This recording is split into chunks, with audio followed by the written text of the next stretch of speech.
This week's video is not it's not a summary of this week's satsang. There's certainly a flavour from it, and there are elements that came up in the evening. But the tenderness and the vulnerability of the evening belongs in the evening. And so from this now moment, from this place,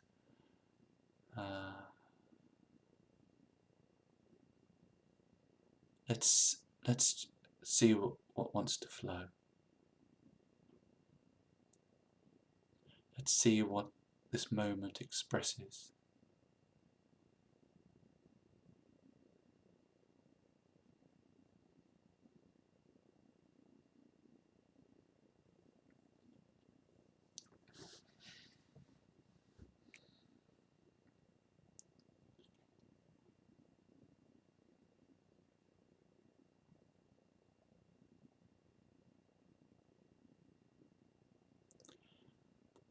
The deeper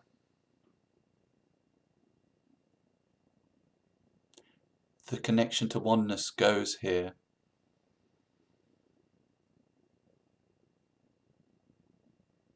the greater, the deeper, the clearer the transparency.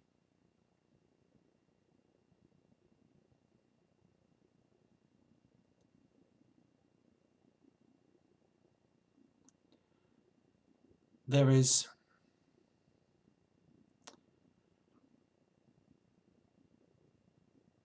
no such thing as enlightenment. There is no self to realize.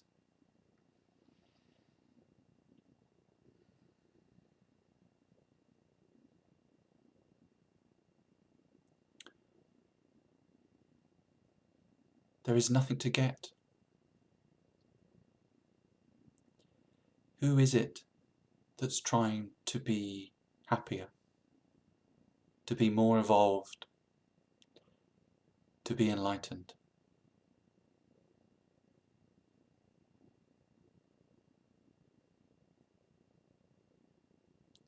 It is only the personal seeker that is trying to get anything. But it will never get it.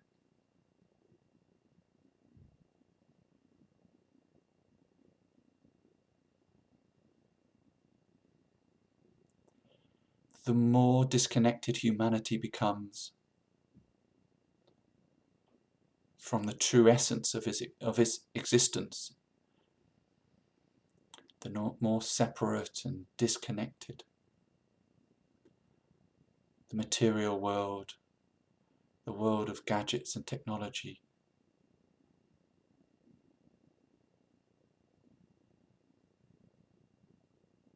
the more frantic the seeking energy becomes. The seeking of wholeness, the seeking to feel complete.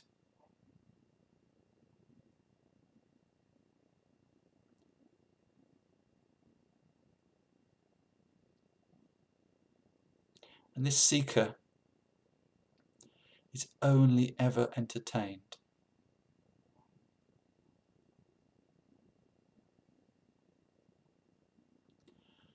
only when there is a stopping of seeking, when the energetic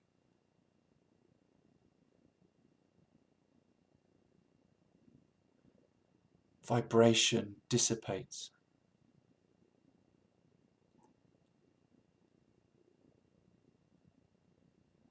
will the truth of who you are be revealed.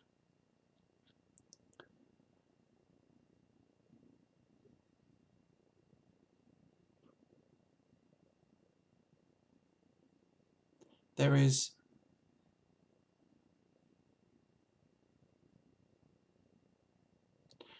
only an energetic concept standing between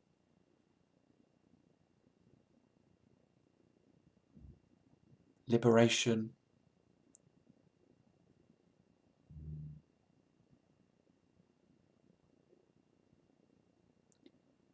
and the current experiencer.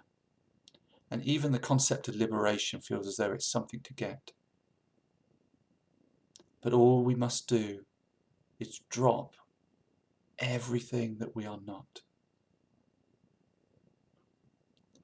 to realize that that personal self that was trying to get anything and everything, in fact, doesn't and never did exist.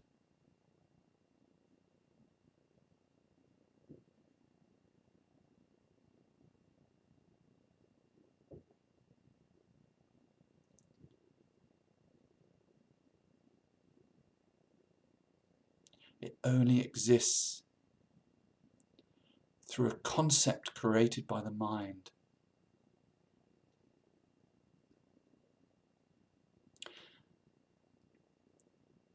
All the while the mind is showing up,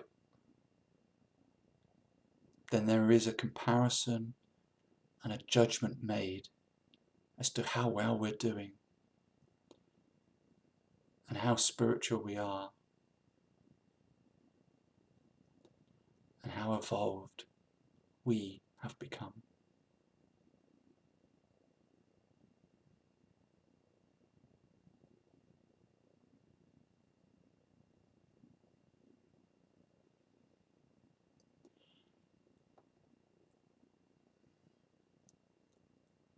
Satsangs, or meeting in truth, is an opportunity to abide in the stillness of life. And anything that separates you from stillness, including words,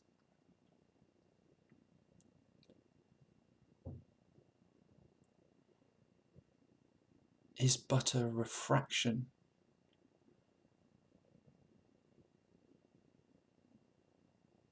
of consciousness. Abide as stillness. And just observe and resist within the lightest possible terms all that comes and goes.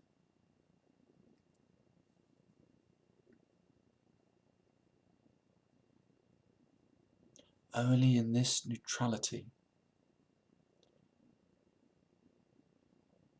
can truth be known.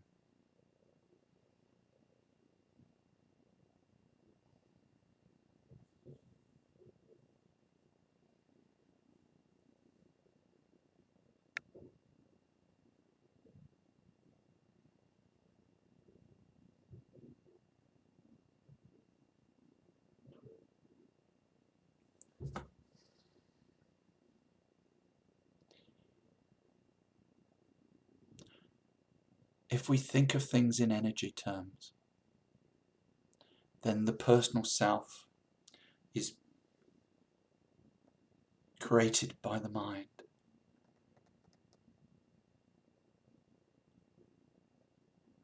And it is only the energetic coming and going of thoughts that are not real that creates this concept that we as an individual exist.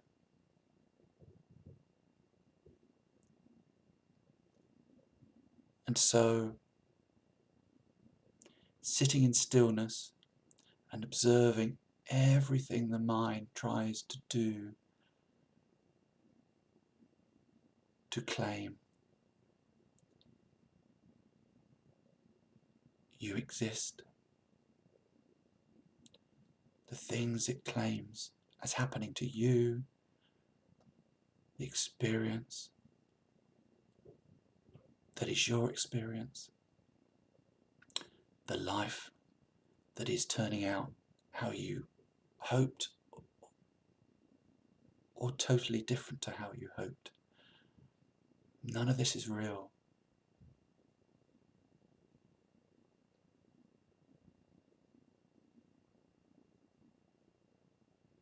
None of it is personal.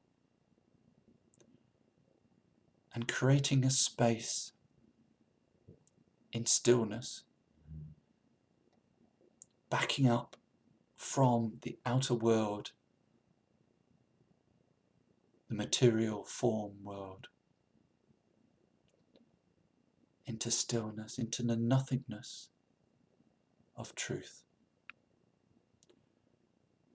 creates that essential gap to differentiate between real and unreal,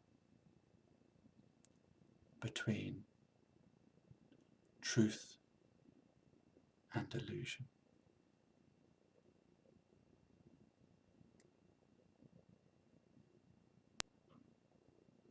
And that gap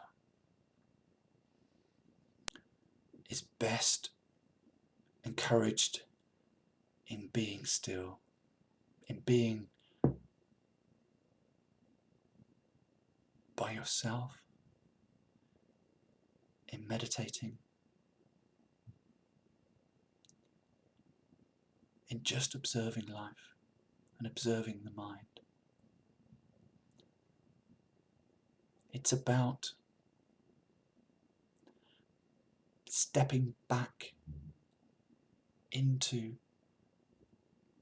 stiller and stiller, if that's a word, consciousness.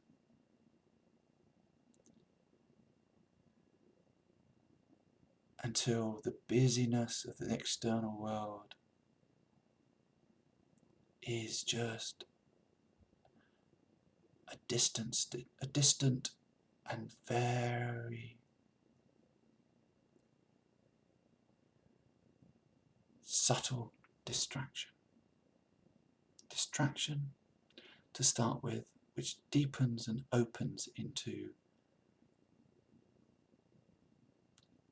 at best, a curiosity. As the world of form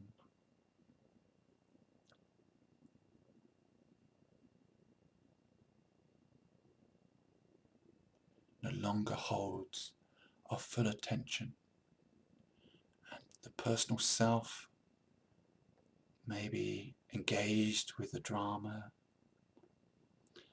Maybe there's anger. A lot of life feels very unjust, and there's an incredible attachment and addiction to injustice.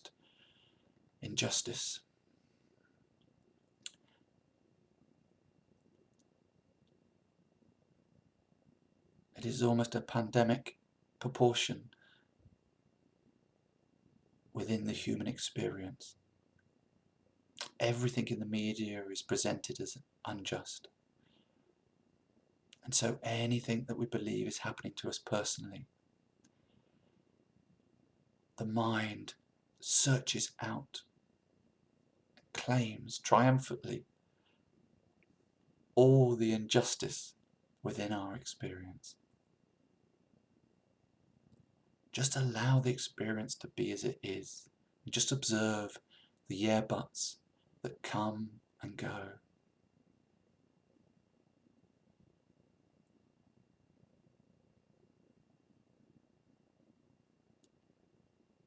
Don't grasp at them. Don't grab them. Just let them be. Don't form a judgment. If there's anger because of what's happening in this personal experience of life, Be with the anger. Don't judge anger. Be fully present with anger. Become anger. Don't separate from anger in any way. And anger is just anger. It's only the mind that has a perception of anger and has a story behind anger, and then the reason why there is anger.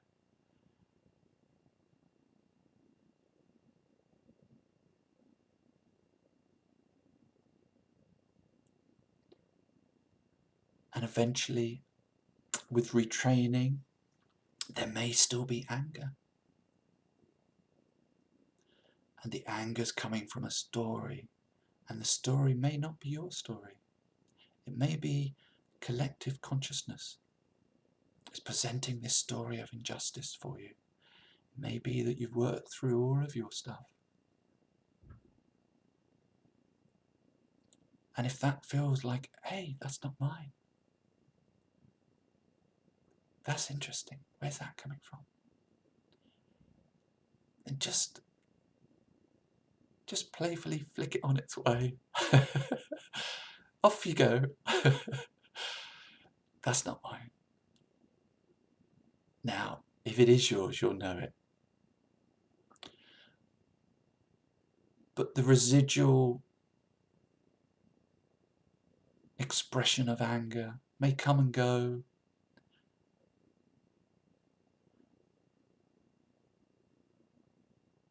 And there is a point where we just need to redirect it. And just redirect it back to the conditioned world rather than entertain it. This isn't denial. This is when we've done enough work that the anger that's ours has been transcended. But still anger comes. And just receive it lightly, spin it around, and send it on its way. That's not yours.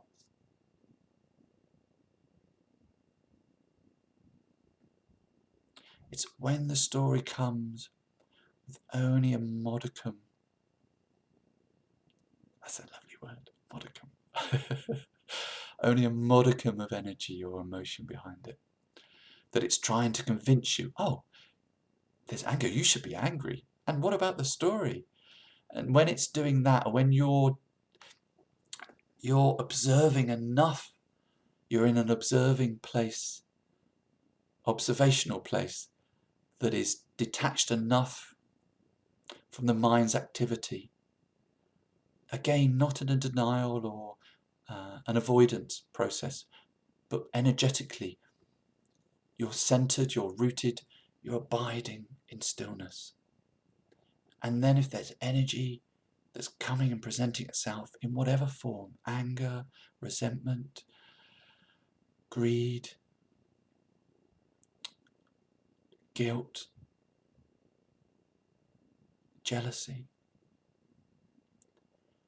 but it comes without the same energy that really attaches itself to you. And it comes but with a story that's trying to fix itself on something, but there's nothing to fix on. And so it's there bubbling away, hoping to be caught, hoping to be picked up. It's like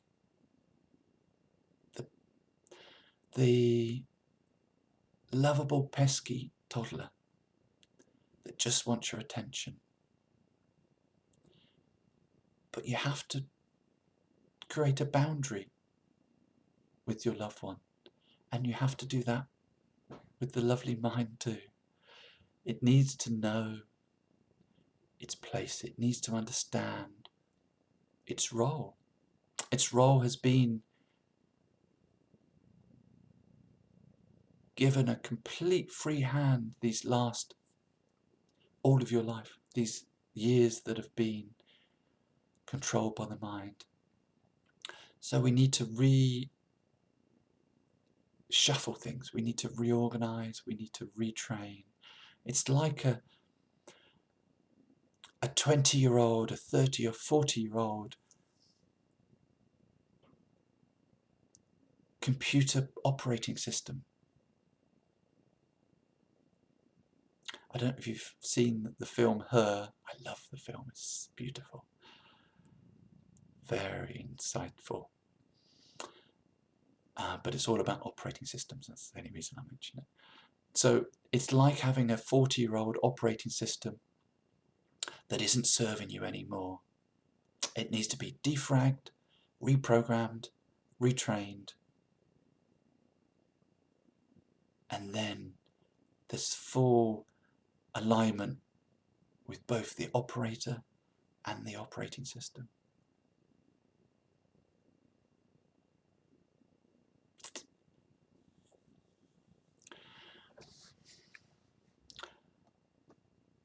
The intimate fallout from a relationship, or the fallout from an intimate relationship, can completely define us for so many years. Now, I speak from the personal experience of Jack here, that for perhaps 10 years,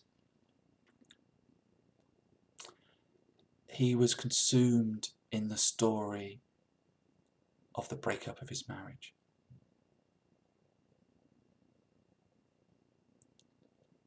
And even when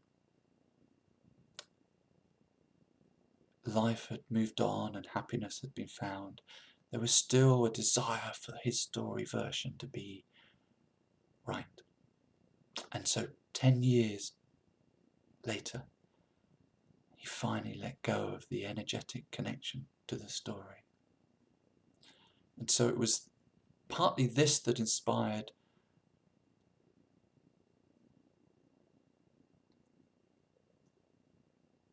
the idea of a book.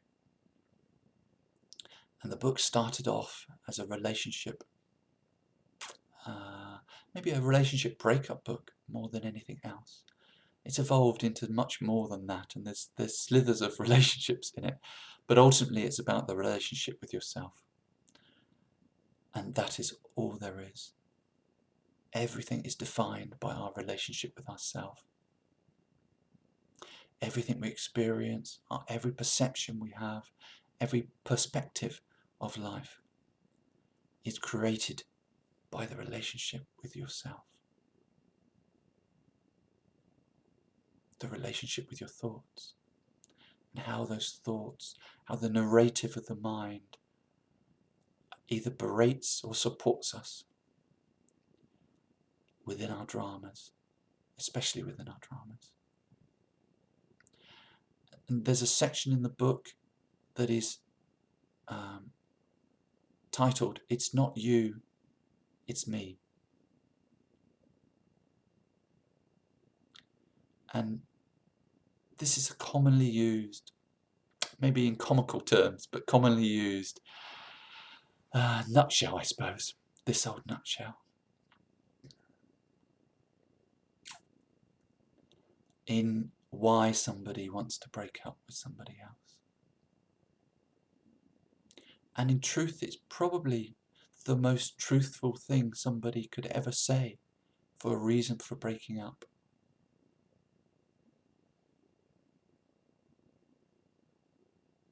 Everything that person has experienced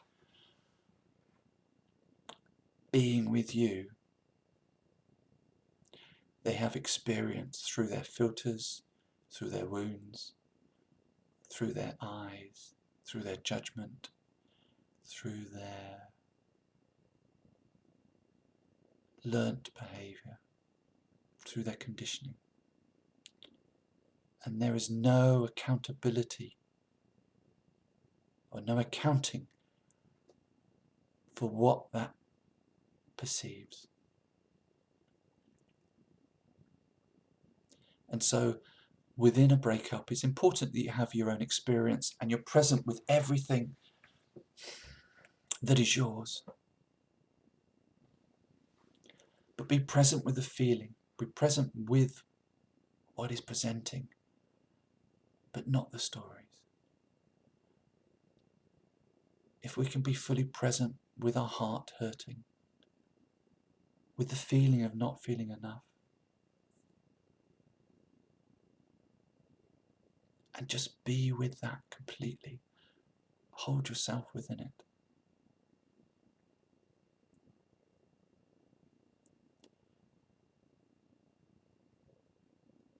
Then we are growing emotionally. We're growing into a mature adult. And a lot of spiritual evolution and freedom from our stories and our emotions, and just living a contented and simple and fulfilling life is about growing up. Is about growing up emotionally. Is about not taking things personally.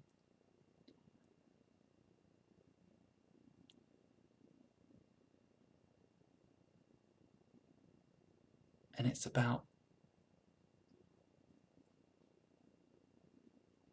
understanding what supports us. And it's about the whole, or the mature part of you, holding and guiding the immature, the wounded part of you that is trapped in the story of life, that is wounded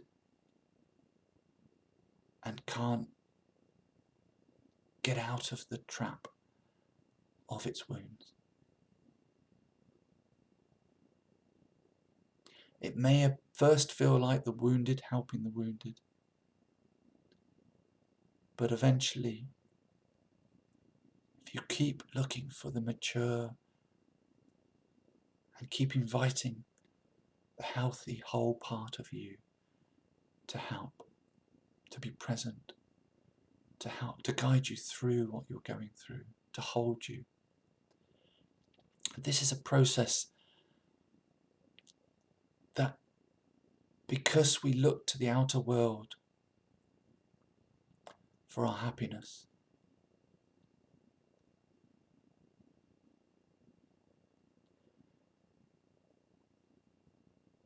is alien to us. But it is about understanding that nobody knows what you need more than you do. But you need to be present for yourself. You need to be there,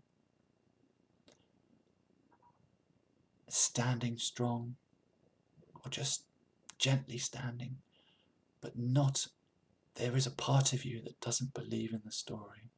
There's a part of you that knows it's just a story. Just let it be with you.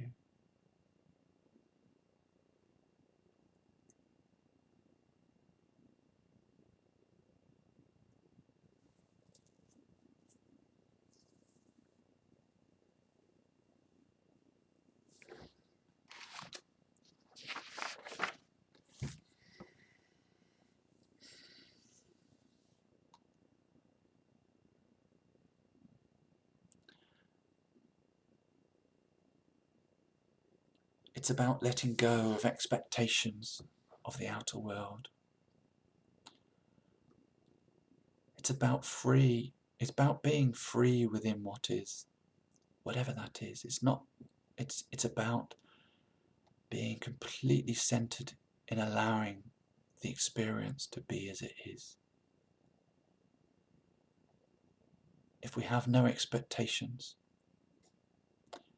if we're allowing and accepting of what this moment is bringing, whether it's happiness, sadness, contentment, a desire for satisfaction, whatever it is, just don't separate from it. Be with it fully. The moment we expect something from the outer world, each moment is either considered to be okay or not okay.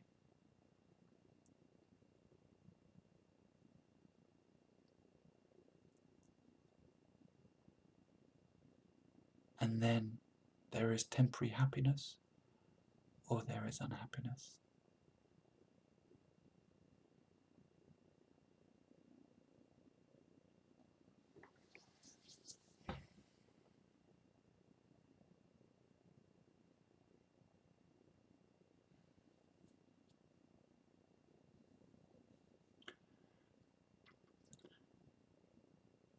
looking for anyone else to make you happy.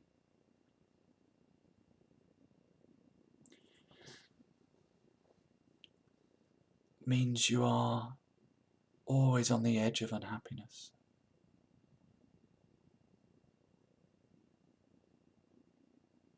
That's not true happiness. That's dependent on the ever-changing,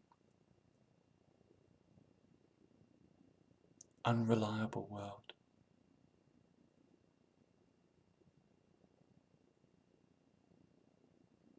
And yet, it's not about searching for happiness. It's about revealing and resting and abiding in our fullness,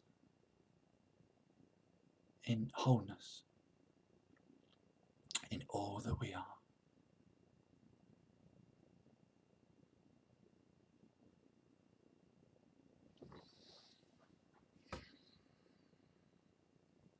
Namaskar.